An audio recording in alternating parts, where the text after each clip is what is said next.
Shalom, this is Ephraim Buchwald, getting ready to spin my dreidel, because Chanukah is coming. Chanukah will begin this Saturday night and continue for another 8 days until Sunday night, a week from Sunday night.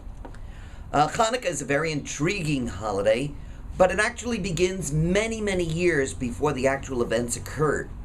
Back in the 4th century, there was a great Greek leader by the name of Alexander of Macedon, Alexander the Great. And actually, he had an extraordinarily good relationship with the Jewish people. The Talmud says that when he came to Judea to do battle, the high priest came out to greet him, and he recognized the high priest from a dream. And he said that the high priest had predicted that he would conquer the world. So he was always on good terms with the Jewish people and very benign to the Jewish people. Unfortunately, he died shortly thereafter at age 33. Once Alexander was gone, the empire was broken into 3 different groups that were always warring with one another. There was the Greek part, as Greece, and then there was the northern part that was Mesopotamia and Syria, and then there was the southern part, which was Egypt.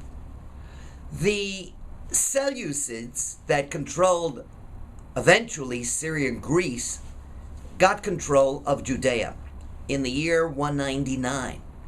And then in the year 167, a Seleucid leader by the name of Antiochus Epiphanes IV became the king or the emperor, and he was very upset because he had just lost a battle with the Ptolemaic Greeks of Egypt, and he thought that the Jews were involved in this loss.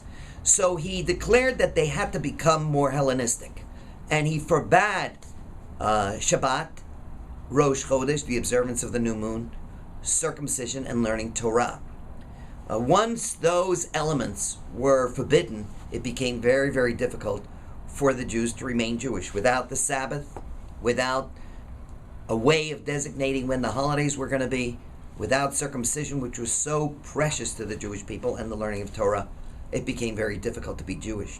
It's interesting that the custom of the dreidel is attributed to the fact that Jewish children used to make believe that they were playing with this top when the Syrian Greeks came to inspect to make sure that they weren't learning Torah. But the battle wasn't only a battle against the Syrian Greeks and the Greek culture.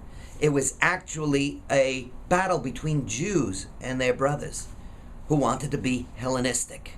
And the Jews embraced Hellenism with great fervor. They began to wrestle and to get involved in athletics with the Greeks as they appeared in the gymnasiums naked. Some Jews even went so far as to have a reverse circumcision so they would look like the non-Jewish Greeks.